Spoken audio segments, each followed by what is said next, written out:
আজ বড্ড বাজার থেকে আসার সাথে সাথেই বলছে ক্যামেরাটা নিয়ে এদিকে আসো। আমি তো গিয়ে দেখি বাবা দুটো ইলিশ নিয়ে হাজির হয়েছে, জোড়া ইলিশ। তো আমি আবার দেখে বলছি মাছের যে সাইজ, এইটা হচ্ছে শ্বশুরবাড়ি নিয়ে যাওয়ার মাছ। তো ও হঠাৎ করে আমাকে চমকে দিয়ে বলছে হ্যাঁ এটা তোমাদের বাড়িতেই নিয়ে যাব। তো যাই হোক ওইটা এই যে নিয়ে গেল ও। আর আমিও আমাদের মাছটা কাটতে শুরু করে দিলাম। এই যে কাটছিলাম, কেটে নিচ্ছিলাম। তো আমার মনে হয় বাড়ির থেকে কাটার থেকে দোকান থেকে কেটে নিয়ে আসাই ভালো। আমার 2-3 জায়গায় হাত অলরেডি কেটে গেছে। দোকান থেকে কেটে নিয়ে আসলেই আর কাটা বাছার কোনো কিছুই থাকে না, সুন্দর একটু ভালো করে পরিষ্কার করে ধুয়ে নিলেই হয়। যাই হোক এই যে মাছ নিয়ে এসে কিছু মাছ ফ্রিজে রেখে দিচ্ছিলাম পরের দিন রান্না করবার জন্য। আর আজকে কিছু মাছ রান্না করবো বলে রেখেছিলাম।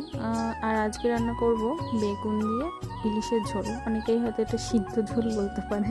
তো যাই হোক ওই মাছগুলো ভেজে তারপরে আলু বেগুনটা ভেজে দিয়ে দিলাম, আর শুধু জিরের গুঁড়োটাই দেবো, ভাজা জিরের গুঁড়োটা। আর এরই মধ্যে হয়ে গেছে আমার বেগুন ইলিশের ঝোল।